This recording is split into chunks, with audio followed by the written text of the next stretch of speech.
Welcome to Inside the Soundwave Internet TV show, live from the beaches of Indian Florida, where all of your local musicians get to tell their music story, from the beginning to the present. And now, here's your host, Mr. Soundwave. We're up. Welcome to Inside the Soundwave, show number 33, Indian Florida, on the beach. Say that every week, 33 weeks now. Special guest tonight, Ian Little, keyboardist, well known here in Brevard County. Thanks, Ian, for being here.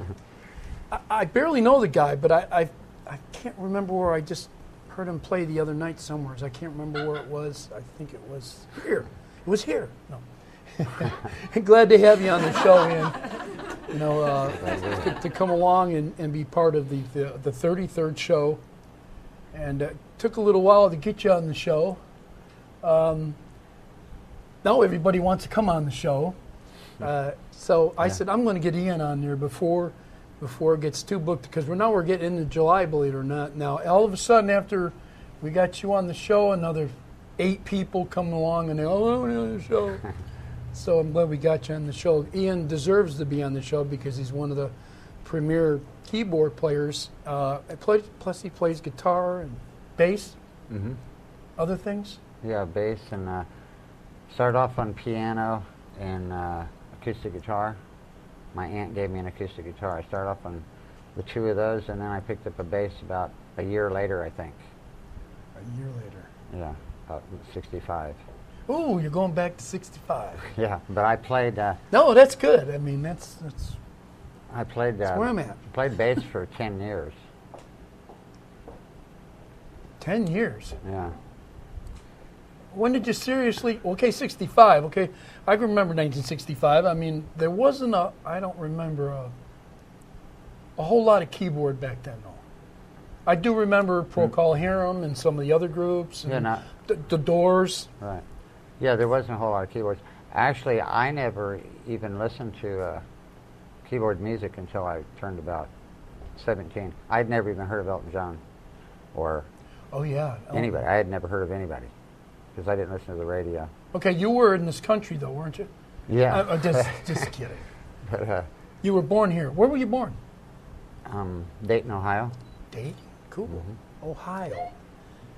What do they call them? Hoosiers? Yeah, or Buckeyes. Hoosiers is Indiana. Oh, that's right. Yeah. I'm sorry about that. Buckeyes. Didn't mean that. I should know that. I'm a big Cleveland fan. Indians, Browns. Yeah. Yeah, that's cool. Ohio. Dayton, Ohio. I know where that is. Yeah. Just a cold. Yeah. Just a little bit above Cincinnati. Yeah. Yeah, they don't. You're kind of like, a little bit. Quite a ways down from Cleveland, though. So, how long did you stay in Ohio? Till I graduated from high school, and as soon as I graduated, within a year, I moved to Texas to play with a band out there. I ran into these guys. It was kind of cool because I ran into these guys, and they, as soon as we met, we put about 12 original songs together and played them 2 days later in front of a live audience at a school. It was actually a talent show for the school, but they heard us and they said, hey, why don't you guys play there? And we played. We got a standing ovation. All of us played acoustic guitar. One of us had a 12-string and 2 acoustics, kind of like Crosby, Stills, Nash. Oh, cool. Sang harmonies and everything. And it was so big, the Dayton Daily News did a write-up, a whole page write-up about us and everything. And then I ended up taking off to Texas with them. And I met up with a lot of other people. Oh, you actually packed up and all your things and went to Texas? Yeah. In other words, it wasn't just a tour type thing or gig type thing. We moved there, yeah. Where in Texas? Dallas, Arlington. Oh, wow. It's right between Arlington and Fort Worth. But, different world down there. Yeah. But we started off as a band called Friends, playing all original music. And then later on we changed our name to Ram and a couple other things I can't remember. Played out around the Dallas-Fort Worth area and Oklahoma and places like that. And Stevie Ray Vaughan played guitar for us for a little while. Can you say that again? Yeah, Stevie Ray Vaughan played guitar. Stevie Ray Vaughan. Yeah, played guitar with us for a little while. We had Stevie Ray Vaughan. I don't know that one. Well, there's a couple of Stevie Ray Vaughns over here in Brevard. They have that same name. You sure it wasn't the other? I think some other. It was the Stevie Ray Vaughan. It was Stevie Ray Vaughan. Yeah. Wow. Jeez. Now that's pretty cool. So, but you were a pretty young puppy then, weren't you? Yeah, I think when I went out there when I was about 19, I think. Okay. So I was, yeah, we were all in the pretty young. 70s then. Yeah. Somewhere's in the 70s. Yeah. I don't remember what, 78 or something like that. 75, that's right. Right. Okay. And we have the person holding all the dates and encyclopedia about you in the audience tonight. Yeah. Right? Right. Yeah, she knows the dates. So. Our ISW Ruth is here tonight, and that would be Ian's better half, the much better half of how many years? 37. Actually, we've been together for 39 years, or 40 years, because I dated her since she was 15. 40 years, God bless you. Yeah. That's incredible. Yeah. That's great. And I think you and Bob Lambert are pretty close Yeah. with their anniversaries. Yes, Ian does play keyboards for the band that Bob Lambert is the leader and songwriter of Southside Junction. And that's who you're presently playing with. All right. And he is good. Which is all original music, too. So. Yep. You got to hear him. He's fantastic. I haven't played in a band with a keyboard player in 30 years, probably. I remember the last time, and it was a real pleasure to have a keyboard player in the band because it takes the whole song to another level. Yeah. You know, otherwise you're just always stuck with 3 guitars and Yeah. a drum. And that's all I ever used to play with. And then all of a sudden the keyboard came in there and went, wow, listen to that. Yeah, it gives you more variety. Oh, it's great. It's great. Good play. Good thing to have. So you actually played in a band in Texas, and you said it for a while back then you had Stevie Ray Vaughan playing guitar. Was that before he kind of like broke through, or yeah, had to be. Hey. It was just before. He was actually pretty popular in Texas. I think he already had a hit song in Texas. 75, he was getting close to probably busting through. Getting close. No? Yeah, pretty close. Still eating hot dogs and stuff? Pretty close. He was popular in Dallas. Yeah, he was real popular in Texas. Oh, I bet. And He got real popular worldwide. yeah, yeah. There was this major hangout in Dallas called Mall Blues, I think, and you go in there any day. You just go in there, and rock stars all hanging out there. Eric Clapton, Edgar Winter was sitting in there at the same time together once. We just walked in, sat down, and talked to them, and you'd see people like that all the time in this club. And so we got to meet a lot of people from ABC Dunhill, all kinds of people. Wow. When we were kids. Yeah, but the band it expanded then when you were first started, right? You had drums, didn't you? Yeah, we had a full band. Yeah. Yeah. And playing what kind of music? Original, but it was kind of Beatles-ish sounding, but it was all original. As a matter of fact, just a few years ago, about I don't know, 5 or 6 years ago, I went back and recorded an album with one of the guys from that band. Where? In Dallas. Yeah, Eric Clapton played some parts on it. Yeah, you get out of here. Yeah, he's a good friend of Holy the moly. guy I played with. And Jeez. anyway, they recorded in Planet Dallas in Dallas, Texas. I've heard of that. And then they did the mix down at the record plant in L.A. Oh, that's a big place. Which is a big place, yeah. Oh yeah, well that's a major Right. hub for recording right there. I played on a few different albums, you know, with some different people. Just keyboards. Wow, that's interesting. quite an interesting start to the whole history of Ian Little. Keyboard, and you said what instrument did you pick up first? Acoustic guitar. I know you didn't pick up a keyboard first, that's for sure. No, it was just a piano. I mean, you didn't pick up a keyboard to play.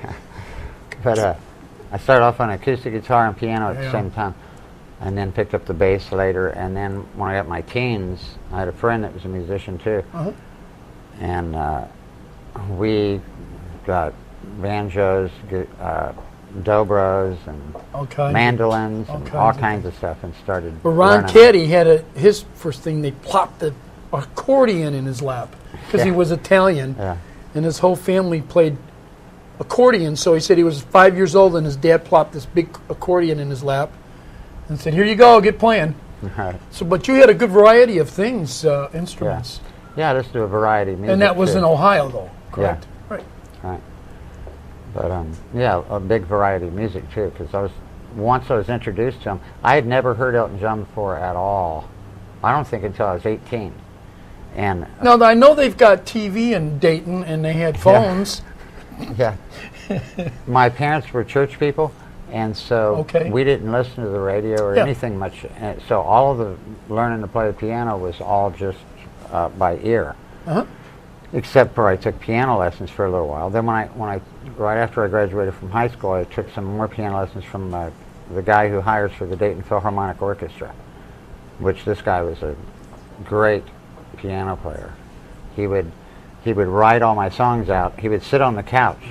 He'd have me play and say, well, I see where your weakest points are, and then he'd write a song to make my weak points stronger. Cool. And he'd just sit on the couch and write it, though. Okay, we're going to take a short pause. We got Ian up to, we can say we got you up to 75 or close to it. Stop clicking my pen. It's a habit of mine. So we're going to take a short break. Watch the banners of sponsors, all our great sponsors that are coming aboard and putting their endorsements into the studio and all the shows. We're going to come back and get some more information from Ian, get him into the 80s. And then we're going to watch a video right now of a band called, it was from the Rocktism concert, and it's the band Southside Junction. And Ian is playing keyboards in that band, and Bob Lambert, Steve Neese, I believe, and Steve Hines, and some crazy-ass drummer from Brevard, I don't know what his name is, Papaccini, Papetto, Bam Bam. No, okay, watch the video. We'll be right back in about 3 or 4 minutes. Don't go away, because we're going to have some entertainment here. A cool little duo here of music coming up. But we got to do a little more interview. Don't go away. I'm telling you, don't go away.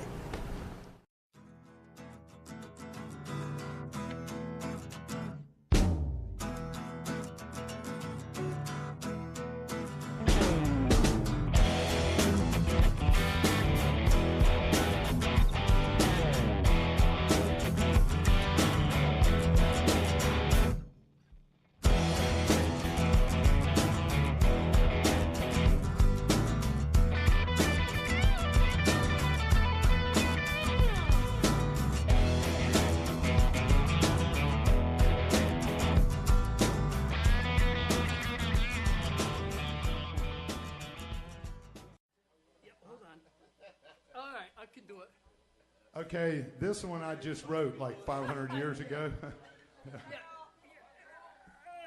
1, 2, 3, 4.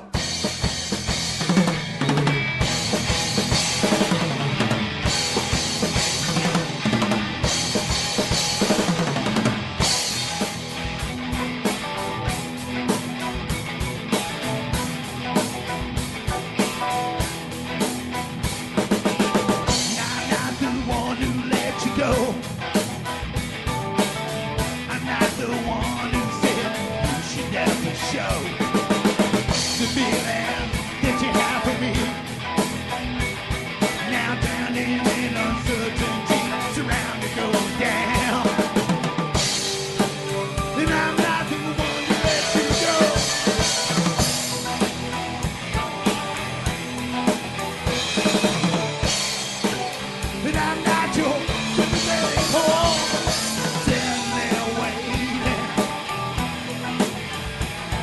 just sitting there waiting for you. No, no, no.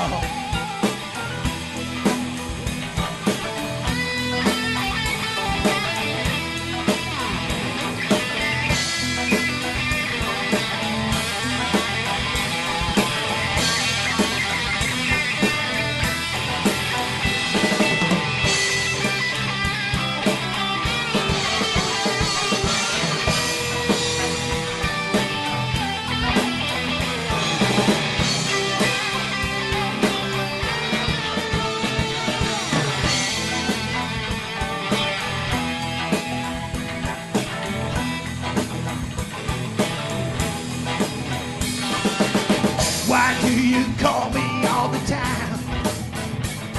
Was mine to mine that you sucked it dry.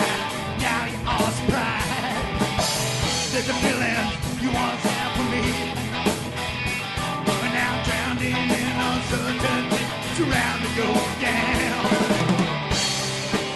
And I'm not the one to let you go.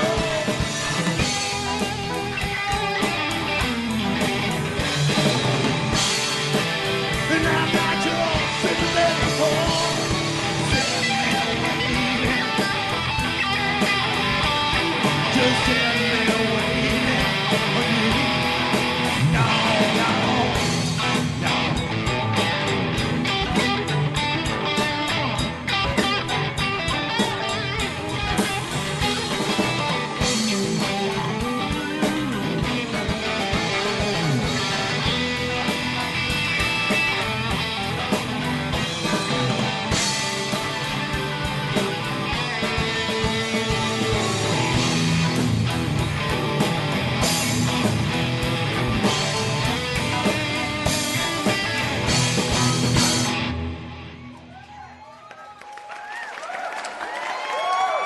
All right. Guys, I really do appreciate it. Took some more clapping I had been since I was 15.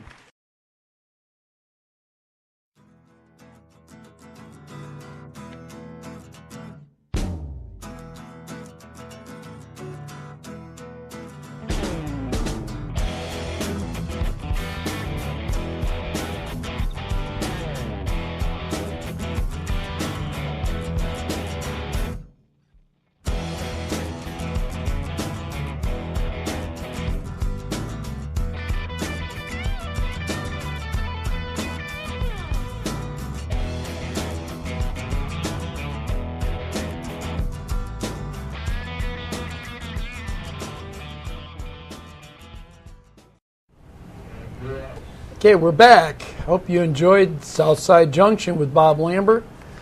And, of course, Ian on keyboard. And that song, Sympathetic Whore. Okay. It's a good song. You can catch Ian and the band. They'll be out and about here shortly. If we can get the rest of the band to learn some more new songs, we'll be out and about. We're Kid Bob all the time, don't we? We have a lot of fun with that. Oh, yeah. All right, Ian's back. Okay, we got to 1975, 1978, whatever around there. What were you doing about that time? You still in Dallas? Or Fort Worth? Yeah. 75, 78? Yeah. How long did you stay in Texas? 79, yeah. 79? Uh-huh. So you put, what, about 4 years? Yeah, I think, 4 or 5 years. I was out there before we got married for a while, and then we got married, and she came out with me. What year did you get married? 76, right? 76. Oh, the bicentennial anniversary then, too. That's the Yeah. 200th anniversary. Yeah, that was a good year, 76. Yeah. I remember that. That's when I bought my first Harley. Oh, yeah. Good year. Wow, that's cool. And you were still in Texas, and you kind of like, you guys played around Texas, but you said you went to Oklahoma. Yeah. Wherever they'd have us, you know. How many pieces in the band? 6, 5, 4? It changed. We had 5, usually 5. 5? Yeah. Sometimes it would go up, and sometimes it would go down. No? But it was According to? basically 5, yeah. A rhythm guitar player, keyboards, drums, and bass. So. Oh, that's good. You sang too, didn't you? Yeah, backing vocals. Yeah, we got to get you going. We got to get you going with Southside Junction too. We got to get your mic. Yeah. So we can do the bong song or whatever that song is. I think that's what it's called. Yeah. Crazy. Love you, Bob. We love you, Bob. Okay, so you were. Where'd you go after you left the Texas scene? After my first son was born, he was born in Texas. Then we moved back to Ohio again, and I got with another band in Columbus, Ohio. Yeah, in Columbus, Ohio. Oh. And we went on the road. That band was called Pantera, not the same Pantera. Right. It was called Pantera, but they were actually playing the same clubs we were at the time. The real Pantera, or the other Pantera. Yeah. But yeah, we actually were first because we even patented our name, so they're actually not supposed to be using that name. Wow. But that was more like a show band. It was like a show band, rock band combination because we did, Loverboy and stuff like that. But we just did copy music. Around the Columbus area, or did you No, travel? all over. We were with an agency out of Lexington, Kentucky, and you sure you weren't playing bluegrass or anything up there in Kentucky? No, Triangle Talent show it was, but they'd book about 200 or 300 bands all at the same time. Back when you actually got paid for playing music. Yeah, yeah, that's true. Yeah, I mean, we were making about $300 or $400 a week, and that was pretty good. That's pretty good. For I was still just a kid then. I mean, I wasn't even 30 yet. I don't believe. I can't remember. But I don't even think I was 30 yet. No, you weren't 30 yet. And I know the year you were born. I don't reveal that information. But no, you weren't 30 yet. No, you still had a ways to go before you were 30. All right. Well, that's pretty cool. But that band. So you went back to Ohio, to Columbus, and you went. And this was now. You said we're in the '80s now, right? Yeah. Getting in the '80s. All right. So probably music was 1980. changing. Yeah. I mean, you went through the disco thing. You had to. Right. Yeah, I never played disco music, believe it or not, even though Even it though was the real big. keyboard was in there too. Yeah, it was really easy to get a job playing keyboards Sure. when disco was big, but I always ended up in a rock band anyway. But that band, once that band broke up, I got with a guitar player. Well, actually, I was with a few other bands that traveled around, New York to Tennessee, all around in that area, and got with another band, and we moved to Florida. Not too late after that, like '83, I think. We moved to Florida. Actually, we didn't move to Florida. I still lived in Ohio. But me and the guitar player came down to Florida. An agency down here, Omni Talent, wanted us to come down and form a band with these other guys. So we came down. They put us up in a hotel for 3.5 months for free and paid for all our food and everything. We charged everything. That's great. We didn't have to pay for nothing for, I think it was 3.5 months. This was in the '80s. Yeah. 86. Wow. That's right. But yeah, things were kind of strange in the around that era. Yeah. I thought for music. But we did pretty good. This band did pretty good. They were called The Change, and we had some really good musicians in the band. But we practiced for 2.5 weeks, and went out. The first place we played, we got paid $3,500 just after 2.5 weeks practice. So we had to throw these songs together real quick, and get out playing. That's pretty good money. Yeah. Yeah, that's really good. I can remember when I played in a trio in the tri-state area, which is New York and the tri-state area. With trio, we were making, $1,200 a week. Right. Because we were only 3-piece. We had a female bass player, Julie Baker, and we all sang. But that money was incredibly. Yeah, It was incredibly good. That's good for 3 people, yeah. Yeah, I mean, we were busy constantly. We had Frank Mansvillano as a booking agent. But back then, we used to get paid up in the north. And Florida, there's no union, and we had a union. Were you guys union? I mean, no or yes, if you can remember. Some of us were and some of us weren't. We were supposed to be, though, because we were playing in union clubs and stuff. Yeah, because they were tight up there back then and when I was younger. Yeah, they could come and just shut you down. Make you stop playing. Exactly, and you're right. And they even get the club owners in trouble if they didn't pay or... It's good money. I don't know what happened to it. I guess you get down to Florida and we become musician slaves or something. I don't know what we become. Let's play for a tab, a bar tab. Well, what the hell? If you don't drink, who wants a bar tab? Yeah. You know, I mean, well, I don't mind playing for people, right? You don't mind playing for people, but you got to eat. Okay, give me a tab for $50 worth of food. I'll come in every day and eat dinner. All right. Well, yeah, it has changed, but money was a big thing. Yeah. It still is, but for some reason or other, we won't get into that. I always have that problem on every show, where I don't think the musicians are making hell enough money for their talent and what they're doing. Everybody wants to perform, and enjoys to perform, and they make money on those clubs. They make a lot of money in the clubs. Why can't the musicians make money? Right. All right. Well, anyways, so you travel. You got around in the '80s. You were moving around. Yeah. I actually played in a 3-piece band, too. I played in so many bands, I can't even remember all of the names. I can imagine. How long did you stay around the Columbus area? Well, we were a road band. We never went to Columbus. We just went there and practiced. Where'd you live? In Dayton? Yeah. You went to Texas, back to Dayton. How long did you stay doing that before you came or did you come to Florida from there?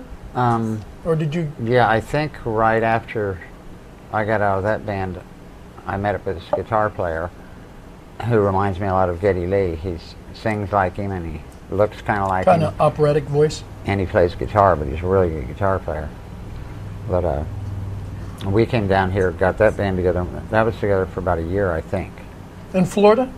Yeah, but we played all over. It was another road band. We played in other states. When did you pack Mama up and the baby and the children and come to Florida? Right after that band broke up, which was about a year, I think.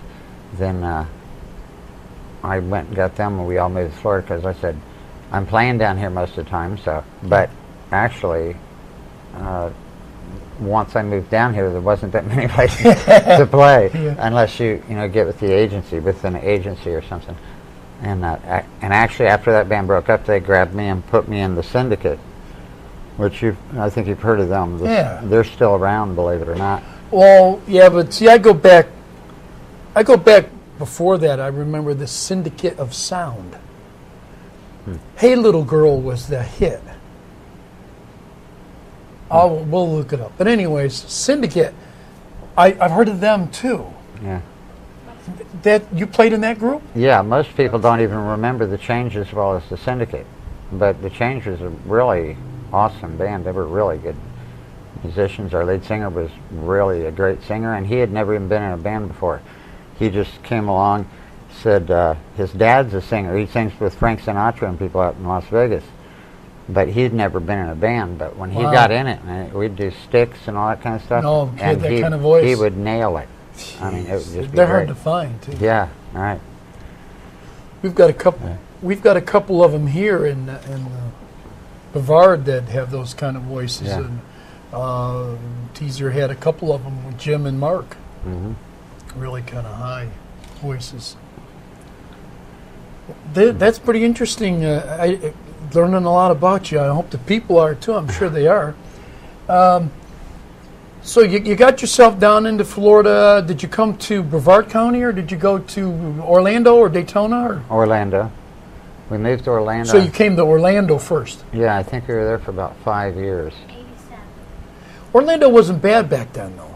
It was a whole different world. I remember Orlando in 85 or 95. It was different. Yeah, the crime wasn't nowhere near as bad. It wasn't nowhere near as populated as... No, because I saw Elton John in Orlando in 88 or 80, somewhere around there. I saw can't even think of their names now. Like it's good bands. That wasn't Billy Joel. Anyways, not Giles, but there's a couple other bands that were really good. Anyways, so you went to Orlando. So when did you get yourself over to here? Went back to Ohio again. Oh, you bounced back? Yes.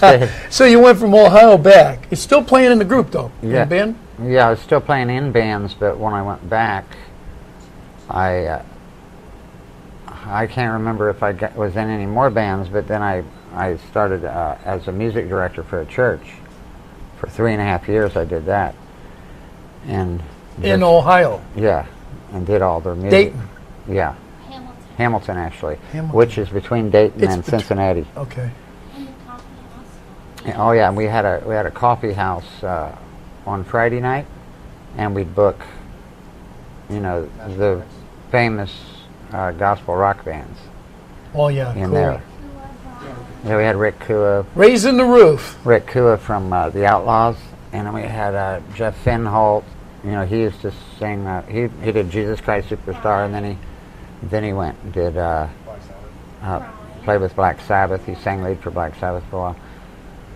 But we had all kinds of different famous people, that was really fun doing that. That's cool. Give the kids somewhere to go on the weekends. Yep. Without getting in trouble. Hamilton.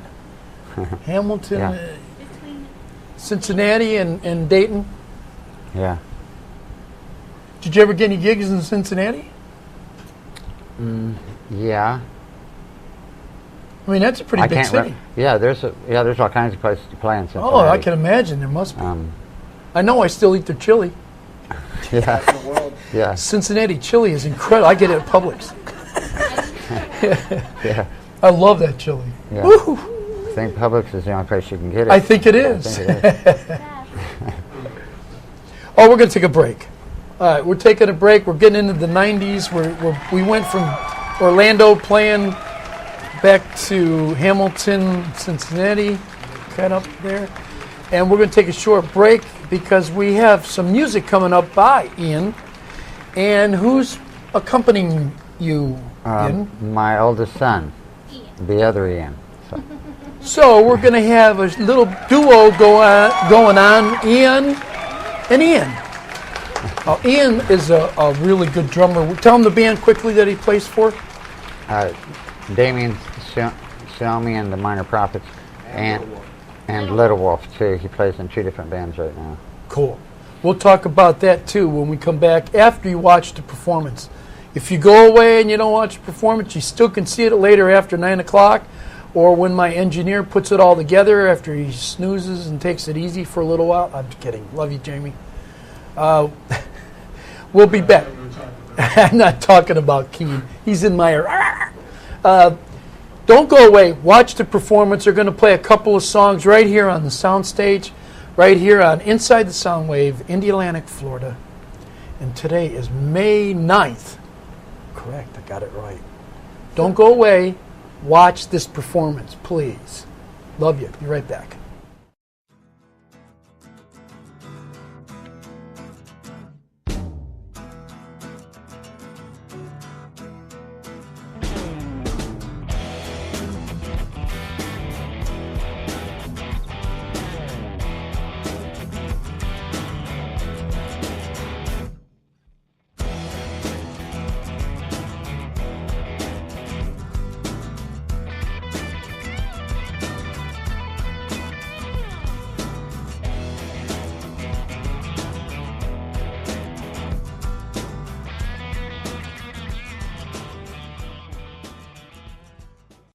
Do y'all like me?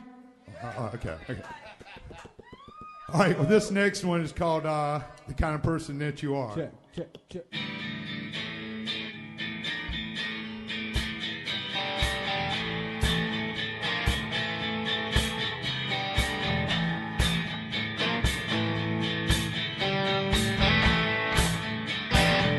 You tell me yeah. You tell me no. Yeah. You tell me no. But she say you don't. Tell me that you needed me. Now you tell me that you won't.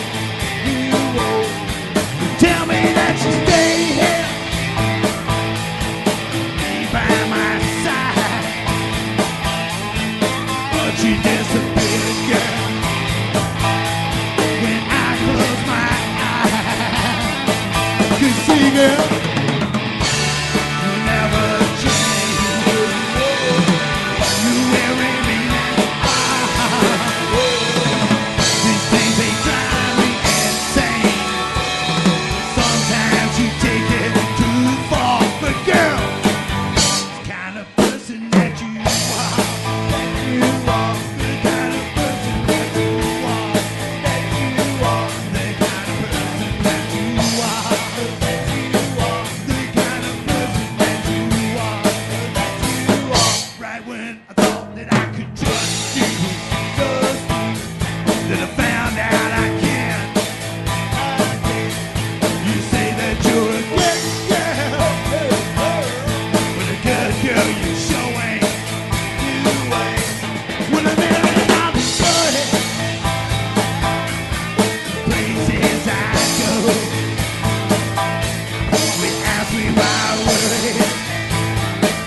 we're saying everybody knows. Girl, you never change. You weary me now. They drive me insane. Sometimes you take it too far, but girl, kind of person that you are, the kind of person that you are, the kind of person that you are, the kind of person that you are. Well, girl, I really hope you're happy with the things that you've done. 'Cause when I'm looking at you, you're really having fun. And I'm thinking of the misery and the pain that you leave. And I think you got it figured out. Girl, it's you I don't need. Good see, girl, you never change. You weary me as you are. These things, they drive me insane. Sometimes you take it too far. Which kind of person that you are? The kind of person that you are. The kind of person that you are. The kind of person that you are. You see, girl, you never change. You weary me as you are. These things, they drive me insane. But sometimes you take it too far. Which kind of person that you are? The kind of person that you are. The kind of person that you are. The kind of person that you are. All right, another big thank you. I'd like to thank Mr. Will Spatafora back here. Yeah, see? I know it. I told you, man, after 15 years, I can get something right. You can't teach an old dog new tricks. Yes, sir.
while, this temporary home.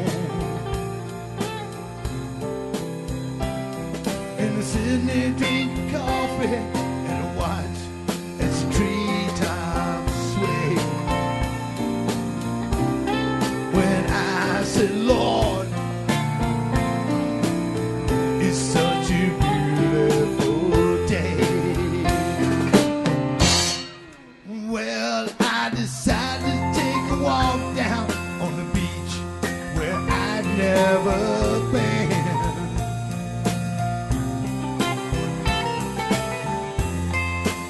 Lord, it's been a while since I walked in this much sand. So I sat down on the beach and I looked out across the way. And I said, Lord, it's such a beautiful day. 'Cause sometimes it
We're back. What did you think of that performance? Was that not a nice performance? We have the new Ian and Ian. Ian and Ian. Right? All right? Book them for your club. Just give me a call and I'll book them in your club, okay? I just don't laugh. We'll get some calls. 321-505-1183. Ian and Ian. That's cool. Is Ian your oldest or your young one? Yeah, he's my oldest, and I have two other ones. Yeah, Nigel and Gavin. They're 31 and 30, I think, aren't they? Gavin's 30, Nigel's 32. Oh. Say it, because they can't hear Ruth. Yeah, I think Ian's 33, I think. 4. 34. Oh, so yeah, the other. Get out of here. other You're ones would 22. Give me a break, 34. He's not 34 years old. So the other ones would be 32 and 34? No, wait a minute. Hold on a minute. He's not 34 years old. 24 years old, maybe. No.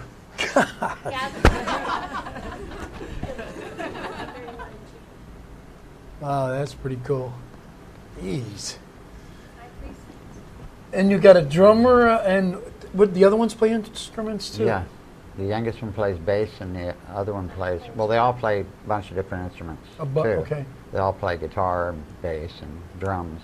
And what does the other Ian play beside drums? Guitar. Yes, sings. Keyboards. Yeah. God, musical family. Yeah. It's great. Ian, were you born in Ohio or were you born in I was Texas? born in Fort Worth, Texas. Oh, so you were born in Texas. Yeah, I didn't really come from a musical family myself, though. I did.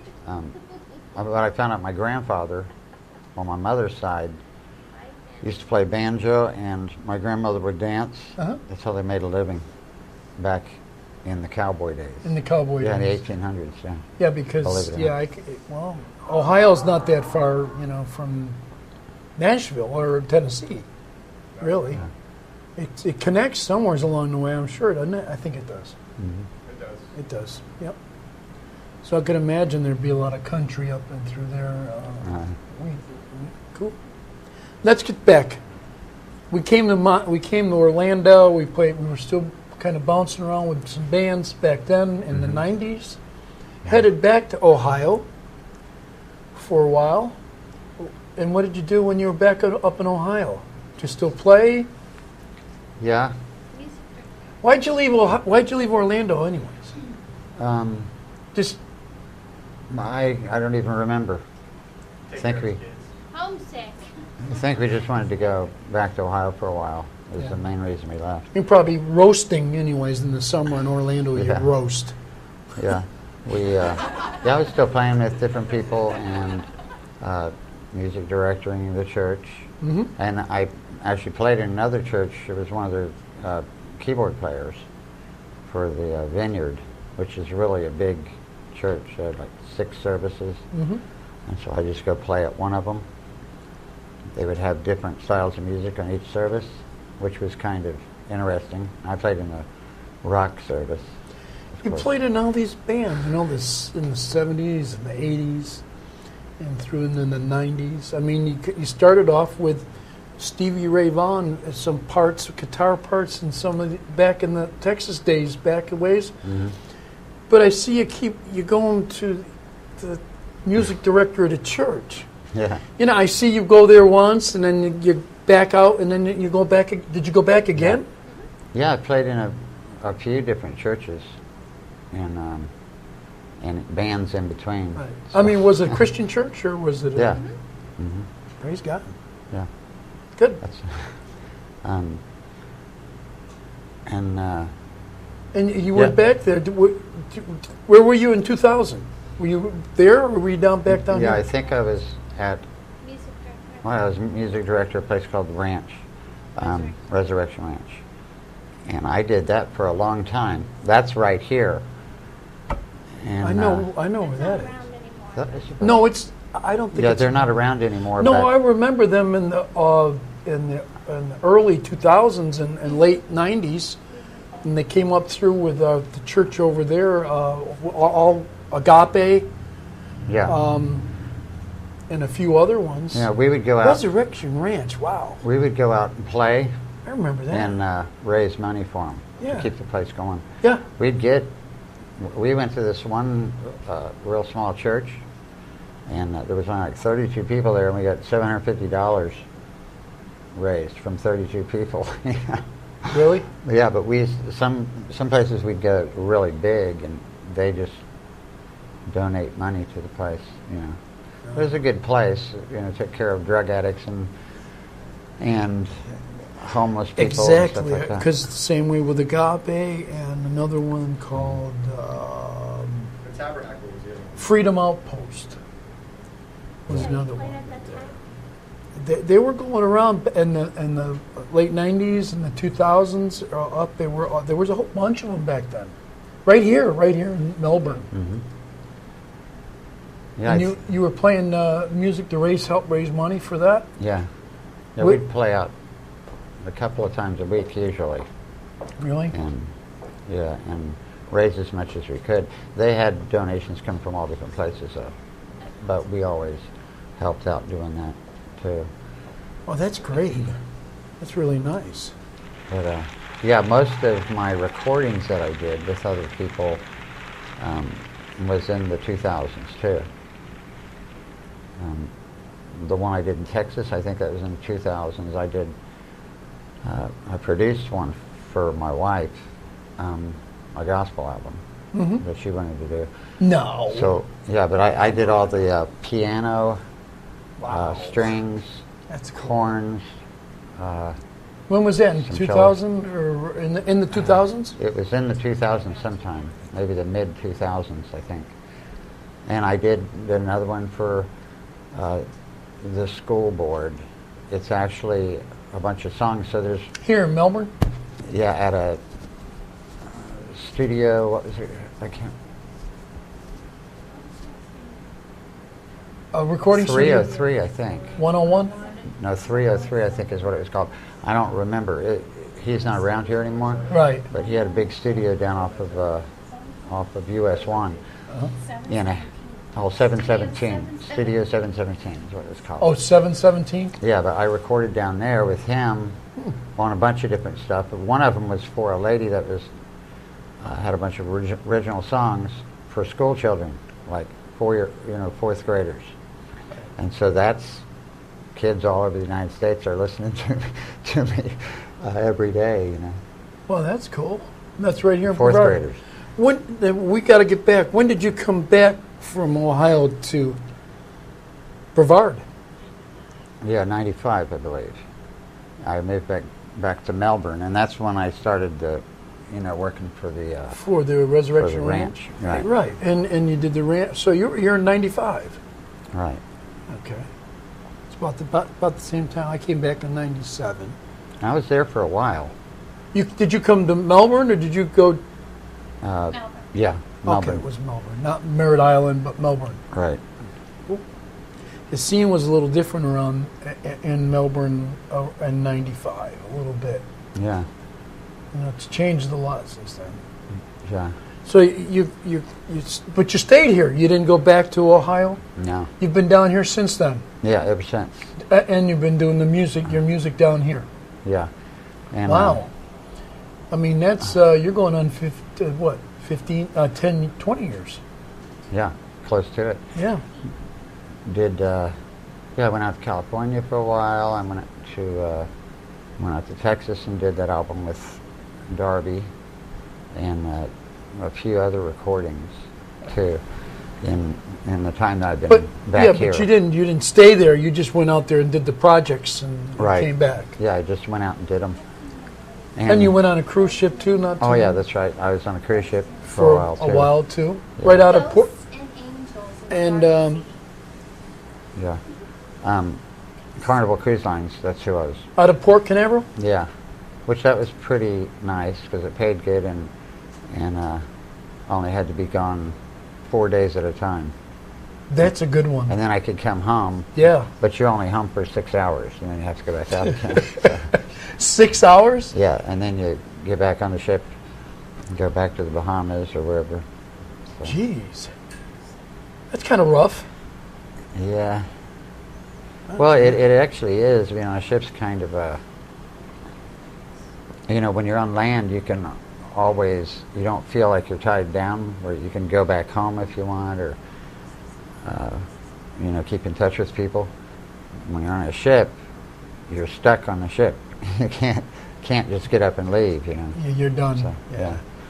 But we had to get off the ship that time because our bass player got really ill, and so you have to play as a 4-piece band. You can't have 3-piece.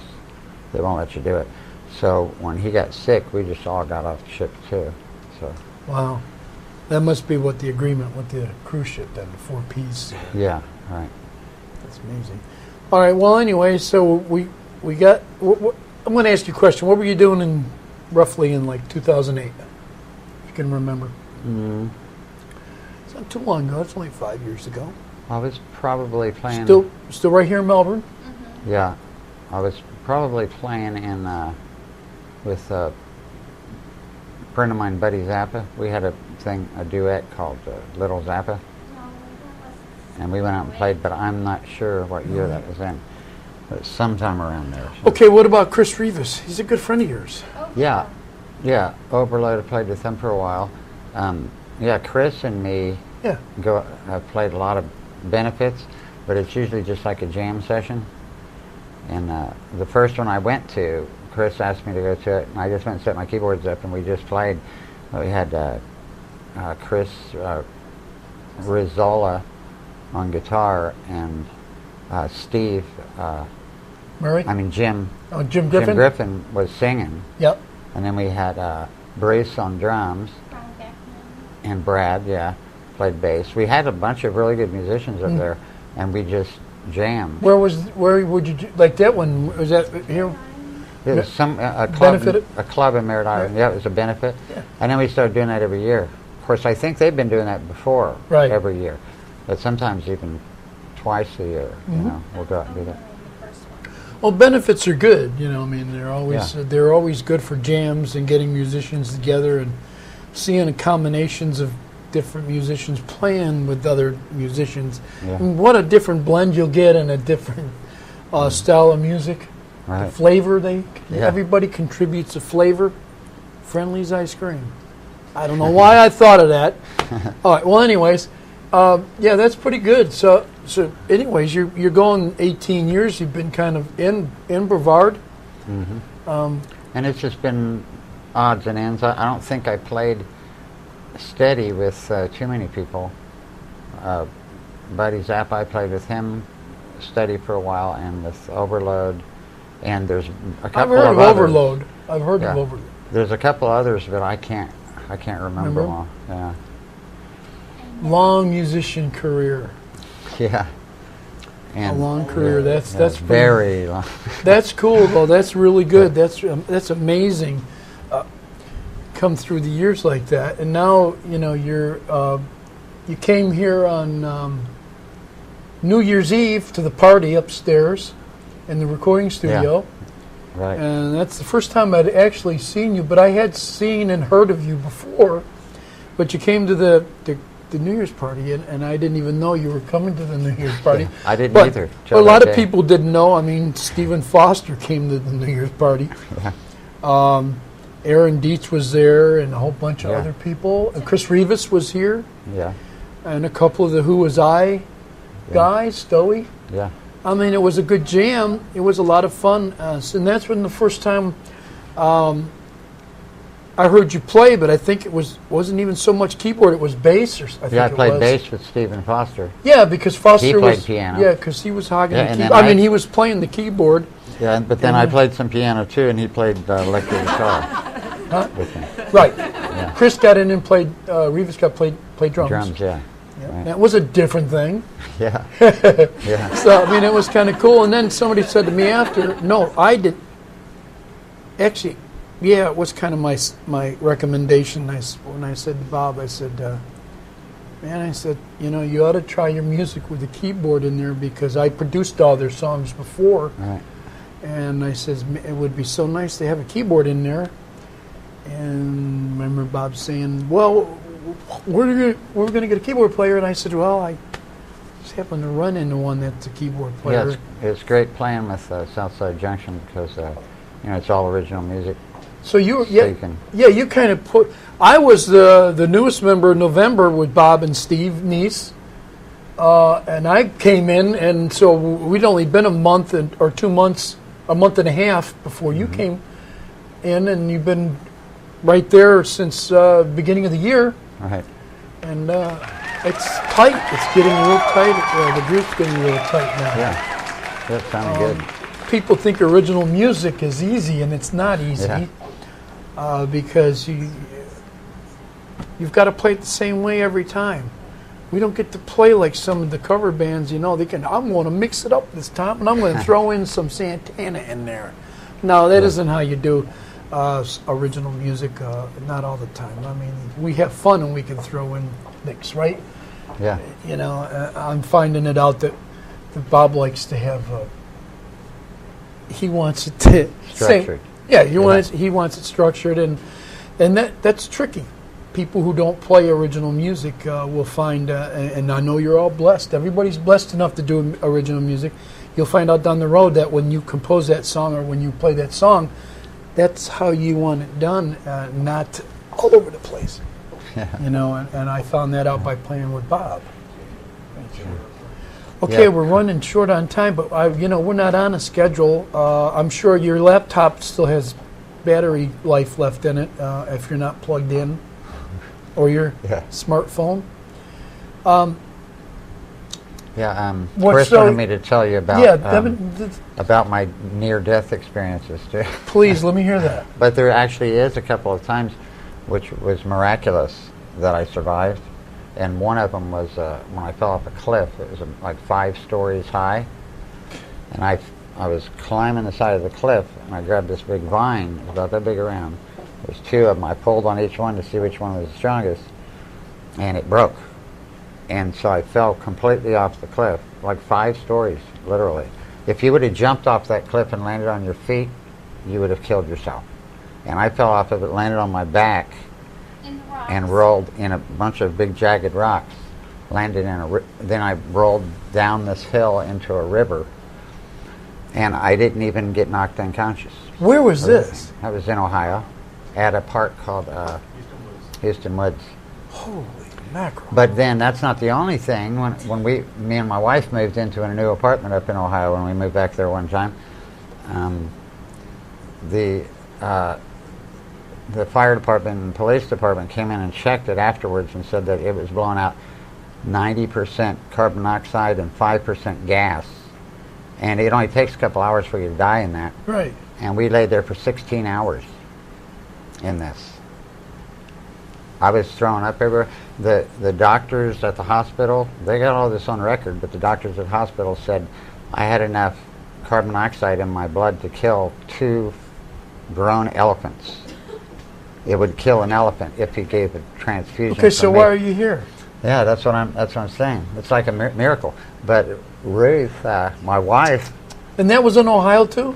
Yeah, that was Ohio too. But my wife, she had enough carbon monoxide in her to kill 5 people, 5 grown men. And they said she took in less because she has smaller lungs. Right. But I have big lungs, so I was just filled with carbon monoxide. So we spent 6.5 hours in the emergency room. Was this in your house? Yeah. What the hell's wrong with Ohio? The heater was just blowing out. Yeah. I'm just... Yeah, it's the armpit of America, for sure. Oh, I didn't say that. But I agree. I agree. It's pretty. It's just a very depressing place to live. It's a pretty state. Wow, that's amazing. Yeah. And you're here on the soundstage. Yeah, and that's not still all kicking. Either. There's other times too. But wow, that's something else. We all kind of, I don't know, I'm not afraid to say it, but we probably, I know why Ian is still here. I mean, we already know that up above who the boss is. Right. And this is a Christian-based recording studio, soundstage, and as much as I am a Catholic for most of my life, now Christian Catholic because I've split between the two, I'm still, see, he's here. He's here, and most of the guys off to my, oh, he changed the camera, but most of the guys off to my shoulder over here, my right shoulder, there's only two of them left. But anyways, we're all here for a reason, and Ian's here, right at ISW on the beach. He's been here now in Melbourne for quite a while. You got to hear him because he's a great keyboardist, and he does other things too. He plays other instruments very well. And right now he's working hard for Bob Lambert in Southside Junction. And you got to check him out. I mean, he's on the website. You can see him playing on the website, Rocktism. Just click on Rocktism at iswtvstudio.com. You can see Ian. Watch the show tonight. You can see him play keyboards with his oldest son, right? Yeah. Ian, great musician. I'm proud to have him here on the show and honored to have him here on the show tonight. Keyboards players are hard to come by. I mean, I know of two others in the area, you know, with Derek Castillo and Kenny Clark. And I've heard Kenny play, and he is phenomenal also. He's incredible. So, not, you know, you're the third keyboard player that I've kind of run into in the county, but you're right there with the other guys. You're right up. Keyboard players are hard to find. Good keyboard players are hard to find. All right, well, I want to thank you for being on the show tonight and trying to weave us up through the travels between Texas and Ohio and Florida. It seems like you've kind of settled in here in Brevard. Got here and you're, I guess you kind of like it here though, right? Oh yeah. Do you like the it here? weather? Yeah. I don't think I'd ever leave. Yeah, I know it. And we're getting into the weather where we're going to be in a slow cooker for the next 5 months. I love Florida, but we all know that these are some rough months coming up. Yeah, I get all 95 every day. all my kids and grandchildren live here too, so Oh, there you go. that's another reason. Yeah. Is there anybody left in Ohio? Yeah, I have two brothers. Say hi to your family Two up brothers. Hey guys. Hi, Dad. there. Yeah, man. Yeah, say hi hi. Paul if you're watching. Yeah, I told my dad to watch. She's up there, and his new wife, Helen, and Reva, and my brother, and well, two brothers. I got an older brother and a younger brother, and they all have kids too. So, And they're in Ohio. yeah, except for one of my older brother's sons. His oldest son is out playing in California. Jeremy, he plays for movies and TV shows and stuff. Does Cool. writes music for him. That's awesome. Soundtrack? Yeah, soundtracks. Listen, He's got Big industry. He just got a show that he's getting ready to do on Showtime, I think it It's is. a movie called Friend by John Noble. Yeah, Friend. But he's doing Friend by John Noble. but he's doing all the music in that by himself. That's incredible. Jeremy. That's incredible. Big. I belong to Taxi, a member of Taxi A&R, and boy, I'll tell you what, I get more emails about soundtrack songs from bands.